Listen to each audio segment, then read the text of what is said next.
सो कैसे हो आप लोग। होपफुली मुझे लगता है आप बहुत ही अच्छे होंगे और अच्छे होना भी चाहिए। तो हम लोग मिलते हैं और आ गए हैं अपने यूनिट 7 में, जो कि हम लोग पढ़ रहे हैं अपना BPCE 141। उसका यूनिट 7 प्रसन्नता। बहुत अच्छा टॉपिक है। ये प्रसन्नता क्या है ना। प्रसन्नता क्या है। कई लोग मानते हैं प्रसन्नता वो हैप्पीनेस क्या है और उसे क्या पाया जा सकता है और कैसे पाया जा सकता है ना। तो कई लोग तो जैसे कि आप जैसे कि आज के समय में नहीं है, बहुत समय से चलता आ रहा है कि पैसे से प्रसन्नता खरीदी जा सकती है। इसमें आपका क्या विचार है।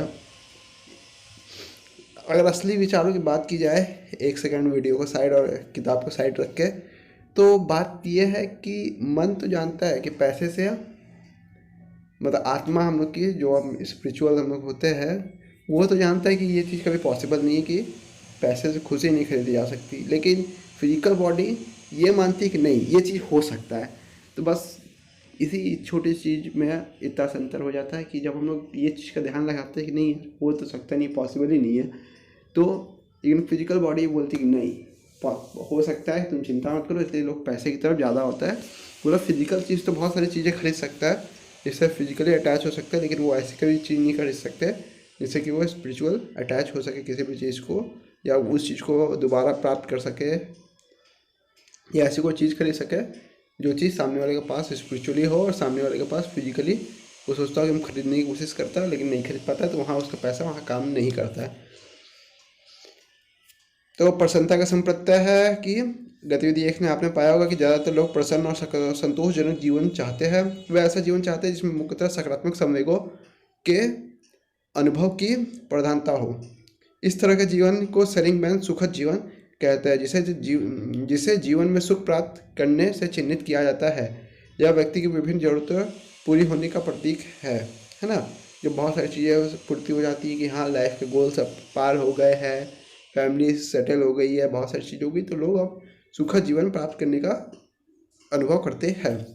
हालांकि जब कोई व्यक्ति संगीत का शौक पूरा करना या किसी खेल में उत्कृष्टता प्राप्त करना, बागवानी या तैराकी आदि में अपनी रुचि से व्यस्त होता होना आदि से अपने सामर्थ्य और संभावों को साकार करने पर ध्यान केंद्रित करता है, तो इसके आगे जा सकता है और इससे अधिक टिकाऊ प्रसन्नता प्राप्त कर सकता है। इससे आपको ऐसा अच्छा जीवन मिलता है कि जो आप बहुत मेहनत करते हो, बहुत मेहनत करते हो और फिर एक आपको सुखद भाव वहाँ मिलता है और टिक जाते हो आप वहाँ, जैसे कि ओलंपिक का गोल्ड मेडल या एशियन गेम में या कुछ ऐसा। तो एक गुड लाइफ मिल जाती है कि लोग आपको पहचानते हैं, या किसी भी चीज़ को बहुत मेहनत करते करते करते करते कुछ अच्छा भाव आपको मिल चुका होता है, फिर वो घर के जीवन में, पढ़ाई में हो, खेल में हो, या कैसे भी हो, है ना। जिसमें आप सक्षम और आत्मविश्वास महसूस करने के लिए अपने सामर्थ्य और कौशलों का उपयोग करते हैं। क्या जब आपको डिमोटिवेट होगी, जब आत्मविश्वास महसूस करने के लिए सामर्थ्य होगी, हाँ हमने बहुत कुछ किया यार, बहुत कष्ट है, बहुत मेहनत किया, अपने कौशलों का फिर उपयोग करते हो, जब फिर डिमोटिवेट हो जाते हो, तो यहीं से आपको मेन एनर्जी मिल सकती है। इससे आप अपने बारे में अच्छा और प्रसन्न महसूस करते हैं, है ना। जैसे कि बताया, इससे आप अपने बारे में अरे यार हिल डुल जाता है ना। ठीक है, प्रसन्न महसूस करते थे हम लोग। एक अंततः जब आप इससे आगे जाते हैं तो दूसरों के प्रति योगदान करने के लिए अपने अनूठे सामर्थ्यों का उपयोग करते हैं। स्वयं को किसी बड़े स्वयं को किसी बड़े उद्देश्य के प्रति समर्पित करते हैं, तो इससे आपको आकर्षण जीवन मिलता है। क्या शब्द लिखा है, ध्यान से समझना कि लिखा है दूसरों के प्रति। जब आप इससे आगे जाते हैं, दूसरों के प्रति योगदान करने के लिए अपने अनूठे सामर्थ्यों का उपयोग करते हैं और स्वयं को किसी बड़े उद्देश्य के प्रति समर्पित करता है। बड़ा उद्देश्य क्या होता है, अपने लिए और अपने परिवार के हित को छोड़ के बाहर के बारे में सोचना, अपने मोहल्ले के बारे में सोचना कि हमारे आसपास के जितने गरीब है इन सब के लिए हम ऐसा करेंगे, ये करेंगे, वो करो, और इन सब के लिए एक लक्ष्य निर्धारित करके कर्म करना, है ना। या अपने पूरे जितने लोग जैसे होते हैं ना, सगे संबंधी, उनके बारे में सोचना, या किसी गरीब लोग के बारे में सोचना, किसी समूह विशेष के बारे में सोचना कि मुसलमान लोग बहुत ये है, बहुत गरीबी में पले बड़े होते हैं, ये होते हैं, वो होते हैं, बहुत सही तरीके से रहा नहीं की गया ये लोग देश में, है ना। बहुत तंगी हुई इनको, बहुत सारी चीज़ों से इनको सामना करना पड़ा, या कोई रोहिंग्या मुसलमान हो गया, कुछ ऐसी चीज़ हो गई, बंगाली हो गई, कोई भी विशेष जाति से समर्थित बहुत निम्न वर्ग में जा करके उनको उठाना, जो बहुत बड़े उद्देश्य के प्रति समर्पित करते हैं, तो इससे आपको सार्थक जीवन मिलता है। इसमें आप स्वयं के बारे में सुख और फील गुड कारक से परे देखता है कि अब हम अपने सुखों को हट छोड़ दिए, त्याग दिए, हम अपना ही तो अपने परिवार का हित त्याग दिए, अब हमें अपने चीज़ों से कोई कारण नहीं है, अब हम उसके कारक से परे देखते हैं और जीवन में बड़े अर्थ और उद्देश्य की तलाश करते हैं कि कैसे ये सब संतोषजनक हो सक पाए, ये सब कैसे अपने जीवन को सुखमय बना पाए और कैसे प्रसन्न रह पाए। इस तरह मार्टिन सेलिग्मैन ने प्रसन्नता के विभिन्न आयामों को इंगित करने के लिए 3 प्रकार के जीवन के बारे में बात की है। सुखद जीवन, ठीक है, जो इसका जैसे तुम अपना कर लिए। फिर अच्छा जीवन, सबका परिवार का कर लिया, मैं तुम्हारा भी जीवन तुम्हारे तरह 100 तौर पे भी अच्छा, तुम्हारे जीवन इतना अच्छा है कि तुम्हारे परिवार का भी जीवन अच्छा हो गया, फिर है ना, अपने परिवार का जीवन। फिर सार्थक जीवन, बड़े उद्देश्य में योगदान देने वाला। यहाँ अब हम एक NGO खोलेंगे, ऐसे खोलेंगे, उसमें ऐसे ऐसे लोगों को पढ़ाएंगे, वो करेंगे, बड़ी तौर पर अपने शहर के जितने लोग हैं या अपने मोहल्ले के सभी लोगों को एक अच्छे स्कूल में भेजेंगे। हम जैसे गरीबी स्कूल में पढ़े वैसा कोई नहीं पढ़े, है ना। तो ये सब चीज़ें होती है, 3 प्रकार का जीवन होता है। तो होडनिक, सुखवरन और यूडोमिक परिप्रेक्ष्य। सेलिग्मैन का सुखद जीवन प्रसन्नता ने होडनिक सुखवरन पहलू को दर्शाता है। इस अर्थ में प्रसन्नता को जरूरतों को पूरा होने के रूप में वर्णित किया जाता है, जिसकी पूर्ति से व्यक्ति को प्रसन्नता मिलती है। हेडोनिक प्रसन्नता व्यक्तिगत प्रसन्नता पर केंद्रित है, जिसमें सुखी आनंद और संतुष्टि शामिल है। जैसे आप किसी रेस्टोरेंट में अच्छे भोजन का आनंद लिया, अपने पार्टी में अपने मित्रों के साथ मस्ती की, या आमतौर पर सागर तट पर धूप में अपने जीवन का अत्यधिक संतुष्टि महसूस की। ठीक है, इसी को यह प्रसन्नता का सामान्य बोध है जिसमें अच्छे जीवन का आनंद और संतुष्टि शामिल होते हैं।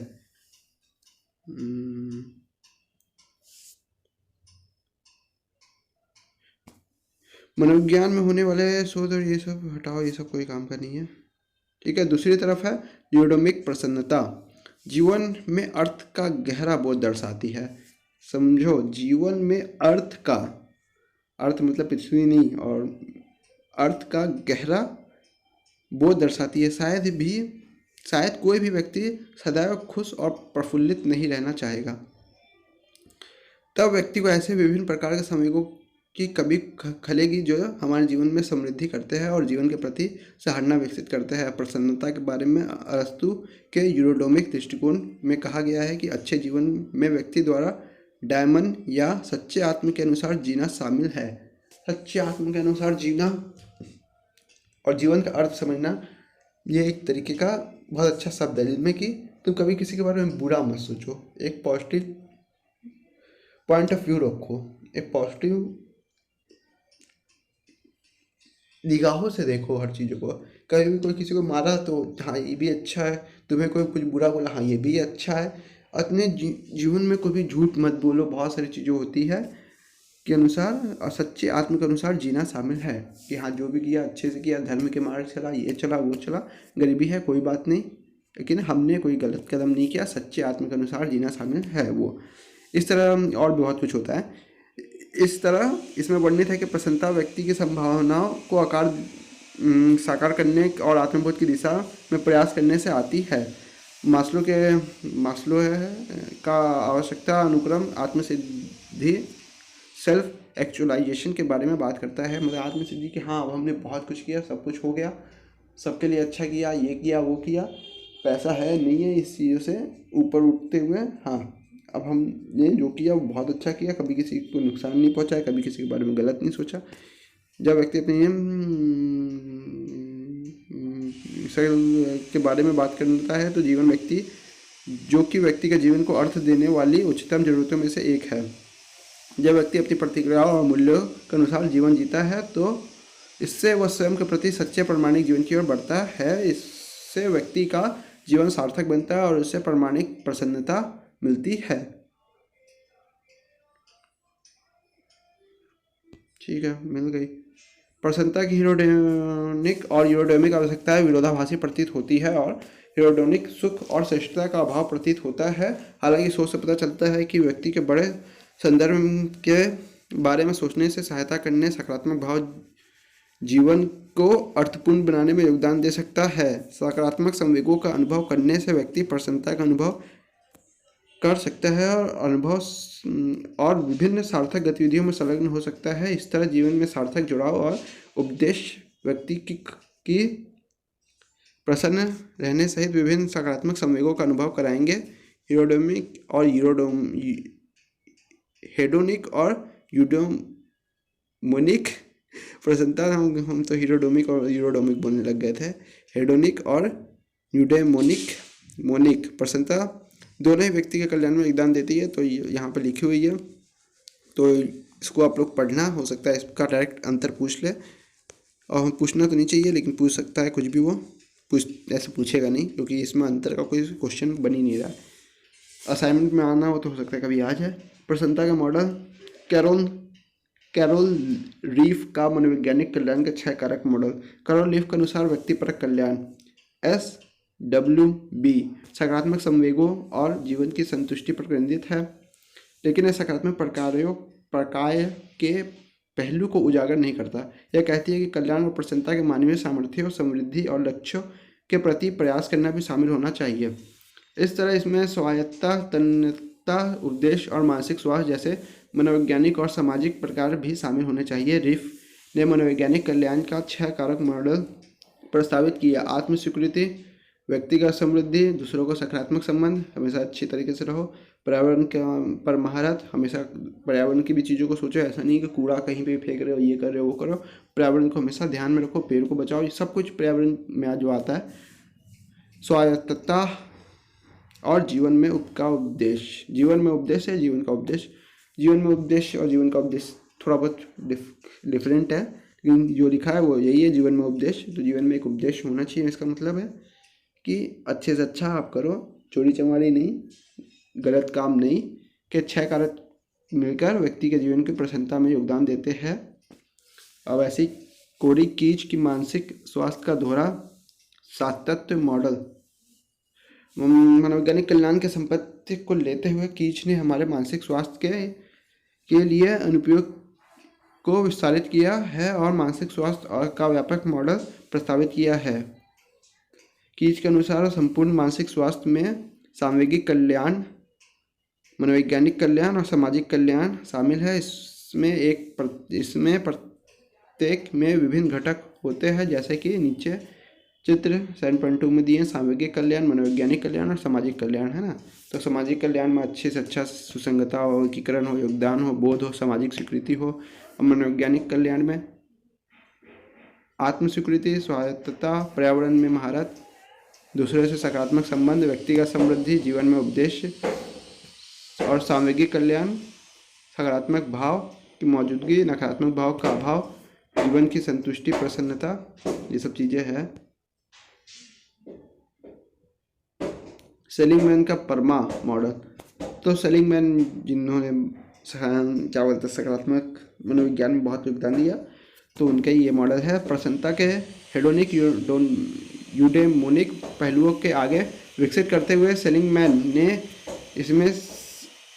इसमें और अधिक आयाम जोड़े और प्रसन्नता का पारमा मॉडल प्रस्तावित किया, जो कि अधिक व्यापक है। यह सकारात्मक संवेग, संलग्नता और जुड़ाव, सकारात्मक संबंध, अर्थ और उपलब्धि को संक्षिप्त नाम है, जिसमें हमारे कल्याण में योगदान देने वाली 5 प्रमुख घटकों के रूप में माना जाता है। सकारात्मक संवेग, पॉजिटिव इमोशंस रहे हमेशा आपके, हर चीज़ से प्रेम भाव, संतोष, खुशी, गर्व, ये सब आभार महसूस आप करते रहो। संलग्नता हमेशा का अर्थ किसी व्यक्ति किसी गतिविधि में इस सीमा को तक शामिल होना है कि इसमें व्यक्ति का परवाह का बोझ सृजित होता है। उदाहरण के लिए, जब आप अपने पसंदीदा लेखक के उपन्यास को पढ़ने या आपको अत्यधिक पसंद गिटार बजाने में तल्लीन होते हैं, तो आप समय बीतने पर शुद्ध गवा देते हैं। संबंधों में हमारे सामाजिक कल्याण में योगदान देने वाले सकारात्मक संवेग, प्रेम, स्वीकृति आदि के चिन्हित होने वाले सकारात्मक संबंधों को धीरे धीरे विकसित करना संबंधित है। अर्थ, हमारा जीवन का उद्देश्य खोजना शामिल है ये सब चीज़ों में, ठीक है। उपलब्धि, हमारे सकारात्मक संवेगों, आत्मसम्मान, सक्षमता, बोध, महारत आदि को बढ़ाने वाली हमारी विभिन्न उपलब्धियां शामिल है, ठीक है। प्रसन्नता पर भारतीय परिप्रेक्ष्य। ठीक है। तो भारतीय परिप्रेक्ष्य भी बहुत कुछ कहता है। भारतीय परिप्रेक्ष्य वेद, गीता और भी बहुत सारे उपनिषद, चार्वाक दर्शन, ये सब भी लिखे हैं। ये सब ने भी बहुत पहले से कहानियाँ करते हैं सुख को क्या है और सुख को कैसे प्राप्त किया जा सकता है। सुख बहुत ही इम्पोर्टेंट रूप से हमारे भारत में रहता आया है हमेशा से, दर्शन में, गीता में, कहानियों में, किस्सों में, कि सुखी होना बहुत इम्पोर्टेंट है। तो चार्वाक दर्शन प्राचीन काल में भारतीय परिप्रेक्ष्य हेडोनिक सुख वर्ण प्रसन्नता के समान समान प्रसन्नता की सुखकरण अवधारणा पर केंद्रित है। यह चार्वाक के सिद्धांत पर परिलक्षित होता है, जिसमें वो कहते हैं जावत जीवेत सुख जीवित, जावत जीवेत सुख जीवेत, ऋण कृता घृण पिबेत, अर्थात बेशक ऋण लेना पड़े परंतु सुख का आनंद ले। जब तक आप यहाँ इस दुनिया में रहते हैं तब तक प्रसन्नता से रहे, लेकिन कभी ऋण नहीं लेना चाहिए। अभी हम इस बात को बता दे रहे तुम लोग को, कभी किसी से ऋण लेने वाला काम ना करें। अगर आप किसी ऋण ले सकते हो लेकिन उसको लौटाने बहुत इंपॉर्टेंट पड़ जाता है, ऋण का दोष बहुत बड़े होता है। ठीक है। इसमें वर्तमान जीवन पर ध्यान केंद्रित किया गया है कि जो है आज ही आज जो करना है कर लो, ऋण लेना पड़े ऋण लेके करो वो करो। फ्लाइट बुकिंग करनी है, गोवा जाना है तो गोवा जाओ, पैसा लेके जाना हो तो जाओ, लेकिन आकर फिर लौटाना बहुत पड़ता है। ठीक है। ज्ञानातीत परिप्रेक्ष्य, जैसा कि यूडे मुनिक उपागम द्वारा बल दिया गया कि प्रसन्नता और कल्याण में भारतीय विचार मात्र जीवन के अर्थ पर ही ध्यान केंद्रित नहीं करते बल्कि इससे परे ज्ञानातीत अवस्था में जाते हैं। यह कल्याण में परम स्थिति है जहाँ आनंद या शुद्ध आनंद की अवस्था के बारे में बात की गई है।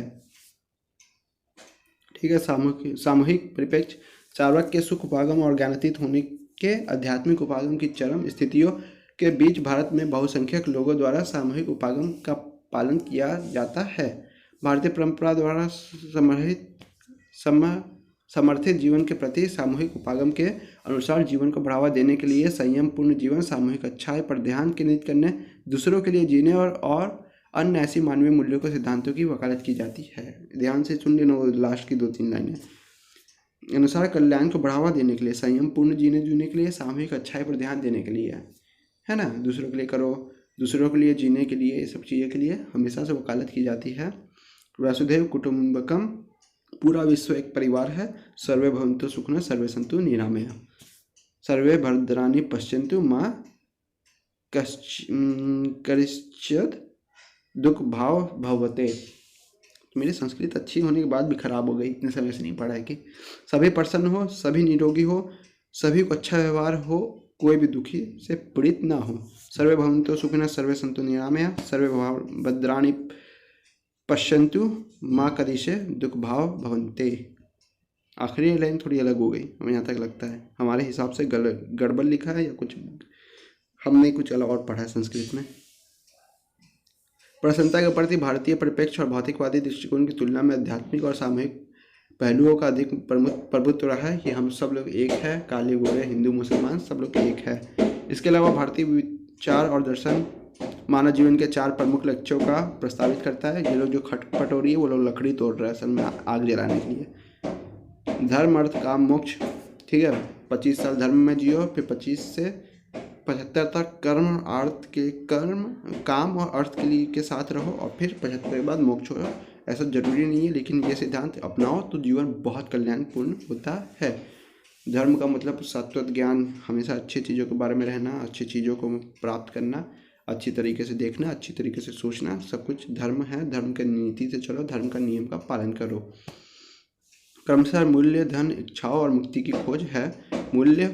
मूल्य नहीं होना चाहिए। पहले तो मारे इतना मार, धर्म को मूल्य क्यों लिखे हो, और फिर मूल्य लिख, मूल्य हो। अच्छा ठीक है, जीवन के मूल्य, ठीक मूल्य, जीवन के मूल्य, शिक्षा के मूल और जितने मूल्य होते हैं वो सब, और फिर धन, फिर इच्छाओं, काम की वासना, सेक्सुअल लाइफ, जो आदर्श कामनाएं होती है तुम्हारी, फरारी, लैम्बोर्गिनी, घर, विला, होटल, जो भी हो,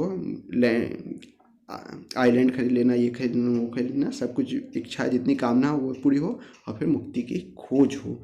यहाँ पे आके लोग भटक जाता है और यही चाहता है कि कामना उनकी ख़त्म ही नहीं होती नहीं हो और मर जाता है। तो मुक्ति की खोज सबसे इम्पोर्टेंट है। ठीक है। प्रसन्नता को प्रभावित करने वाले कारक, शोध में अच्छा शारीरिक स्वास्थ्य, प्रतिरक्षा को बढ़ावा देना और ताकत कम करने जैसे प्रसन्नता को बहुत सारे लाभ पाए गए हैं, है ना। ठीक है, इससे पहले कि हम इन लाभों को प्राप्त करने के लिए हमारी प्रसन्नता बढ़ाने के उपायों का वर्णन करें, आइए हम उन विभिन्न कारकों पर चर्चा करें जो हमारी प्रसन्नता को प्रभावित कर सकते हैं। धन, बहुत पैसा हो जाता है तो लोग अंधे हो जाते हैं, बोलते नहीं, पैसे में अंधे हो गए, तो वही प्रसन्नता को खत्म कर देती है। वो सोचता है धन ही धन है, सब कुछ, इससे बाहर कुछ नहीं है। कितना धन हम बटोर ले, कितना परिवार में दबा दे। सुनोगे 500 करोड़ किसी के घर से निकला, कि ये हुआ वो हुआ। तो यह आम धारणा है कि यदि कोई व्यक्ति भी बहुत सारा धन कमाता है, उसके पास सभी भौतिक सुख हो, तो वो प्रसन्न रहेगा। ऐसी कोई आम धारणा है, लेकिन ऐसा कोई सिद्धांत नहीं है कि हाँ वो सुखी रहेगा ही रहेगा।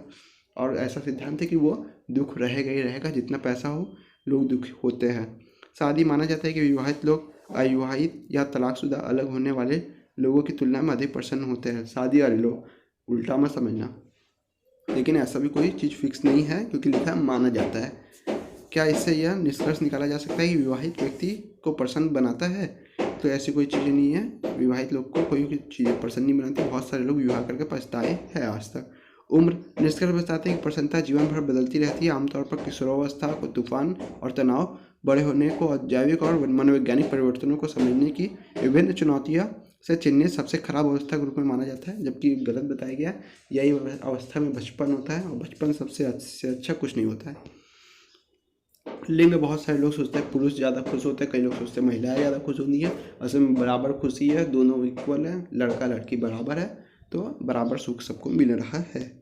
संस्कृति, कई लोग बोलते हैं हिंदू बहुत खुश है, कई लोग बोलते हैं मुसलमान बहुत खुश है, कई लोग बोलते हैं जैन बहुत खुश है, कई लोग बोलते हैं बौद्ध बहुत खुश है, कई लोग बोलते हैं अमेरिकन खुश है, कई लोग बोलते हैं क्या बोलते हैं ये, जो क्या बोलते हैं यार, अरे ये क्रिश्चियंस बहुत खुश है, और कई लोग बोलेंगे पंजाबी खुश है, कई लोग बोलेंगे कर्नाटकन खुश है, कई लोग बोलेंगे आंध्र वाले खुश है। बहुत सारे लोग सब मानते हैं, लेकिन ऐसा कुछ नहीं है। सबकी संस्कृति बराबर है और सब लोग इक्वली खुश ही रहते हैं। सबके के चीज़ों का अगर तुम बटोर लो, आज दिवाली मना लो, कल ईद मना लो, फिर होली मना लो, फिर भांगड़ा मना लो, फिर ये मना लो, वो मना लो, पोंगल मना लो, ये मना लो, इससे कुछ नहीं होगा। तुम्हारी खुशी इससे नहीं तुम बढ़ा पाओगे।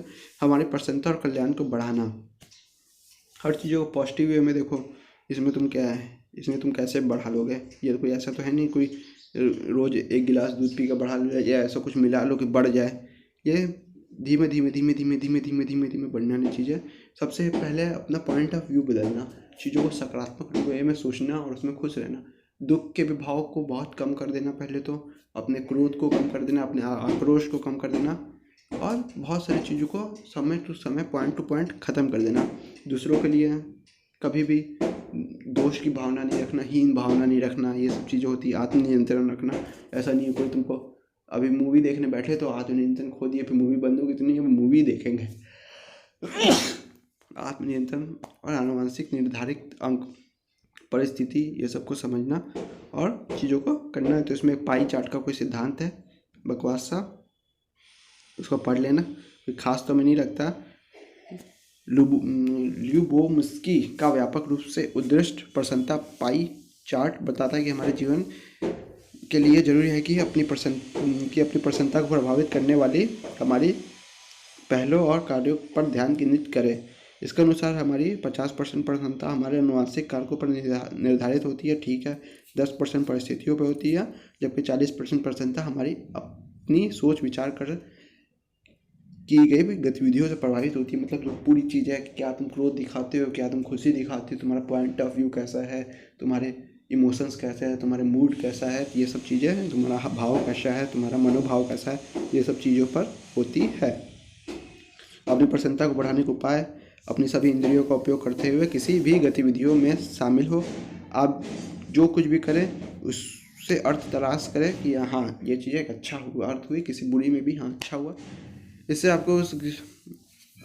आपको उसे अधिक उत्साह से करने में सहायता मिलेगी। अन्यों के प्रति दया दिखाएं, दूसरों के प्रति आभार व्यक्त करें, दूसरों से साझा करें और दूसरों की देखभाल करें। हमेशा ऐसा नहीं है वो सिगरेट पी रहा है, पीना तो मरेगा, नहीं, देखभाल करें। जो चीज़ तुम्हारे पास है, जो चीज़ तुम्हारे कंट्रोल में, उस चीज़ों को संभालने की कोशिश करो। ऐसा नहीं हो कोई दूर पी रहा है उसको जाकर बुझा दो, नहीं है, नहीं पीनी चाहिए, लड़ाई हो जाएगी, पिट जाओगे। ध्यान का अभ्यास करें, सतत ध्यान बनाएं, अपने आप का फोकस करें। जब आप पढ़ने बैठो तो कोई अन्य चीज़ मस्तिष्क में ना आए। जब आप कुछ काम करो तो अन्य कोई चीज़ उस मस्तिष्क में ना आपके प्रवेश कर पाए। ध्यान को प्राप्त करें, बहुत बड़ी चीज़ है, इसको कोई नहीं प्राप्त कर सकता। खास करके इस एज में और इस अवस्था में सोशल मीडिया में, पहले के समय में चीज़ बहुत ईजिली प्राप्त कर सकते थे, क्योंकि दूसरे लोग कुछ दे नहीं रहे थे। यहाँ हम लोग अपने हाथ से स्वाइप मार मार के रील, वीडियोस, कहानी, किस्से, गंदा अच्छा सब घुसा लिया है, और फिर चाहते ध्यान हो, सतत ध्यान कभी नहीं हो सकता। अपनी रुचियों में व्यस्त रहें, है ना, अपनी चीज़ों को समझे, लेकिन आजकल वो भी नहीं है। लोगों की रुचि मोबाइल चलाना हो गई है। विश्रांति, व्यायाम करें, है ना, जीवन जैसा है इसे वैसे ही स्वीकार करें। हाथ कटा है, कोई बात नहीं, वो कटा हुआ हिस्सा तो है ना, यही मुझे स्वीकार है। स्वीकृति बोध विकसित करें, हाँ यही मुझे स्वीकार है, स्वीकृति बोध विकसित करें। जो है वो बहुत अच्छा है, हम हैं, ये मिला, आभार है, स्वीकृति है मुझे, और इससे अधिक जो होगा वो भी ठीक है। कर्म करता रहेंगे। अपने जीवन की प्राथमिकताएं निर्धारित करें। क्या प्राथमिकता है? पानी पीना प्राथमिकता है, खाना खाना प्राथमिकता है, कपड़ा, रोटी कपड़ा मकान प्राथमिकताएं होती हैं। फिर इससे बढ़ती जाती सम्मान होगी, ये होगी, वो होगी। ठीक है। हमारी प्रसन्नता और कल्याण के विभिन्न पहलुओं पर ध्यान केंद्रित किए गए। ध्यान देने के लिए व्यक्ति 5 मंत्रों का अभ्यास कर सकता है। उचित भोजन, उचित निद्रा और समन्वयक व्यायाम हमारे शारीरिक स्वास्थ्य में सुधार लाते हैं। तर्क संगत चिंतन सहित अच्छी तरह से चिंतन करने और हमारे संवेगों को संतुष्टि करने से हमारी मानसिकता, स्वास्थ्य और मनोविज्ञान कल्याण को प्रोत्साहन मिलता है। अच्छी तरह से संबंधित होना और अच्छे पारस्परिक संबंध के साथ उच्चतर अस्तित्व आध्यात्मिक कल्याण से जुड़ना है। तो कैसा रहा ये वीडियो? थोड़ा 26 मिनट का हो गया। बहुत अच्छे तथ्य है, अगर आप लोग समझोगे, पढ़ोगे और अच्छे से समझना चाहोगे तो पढ़ते जाओ। बहुत हाव भाव है, अपने माइंड को ही पढ़ना है, अपने व्यवहार को पढ़ना है, दूसरों को समझना है, ऑब्जर्वेशन करना है। ये सब चीज़ों को समझ के पढ़ोगे, बहुत अच्छे से पढ़ोगे, बहुत अच्छा रिजल्ट आएगा आप लोग का। किसी भी तरह कोई डाउट और प्रॉब्लम हो, या कुछ भी कोई वीडियो पे सुझाव देना हो, या कुछ भी बोलना हो, अच्छा बुरा, कमेंट बॉक्स आपका है, बोल देना, हम पढ़ेंगे, जवाब भी देंगे।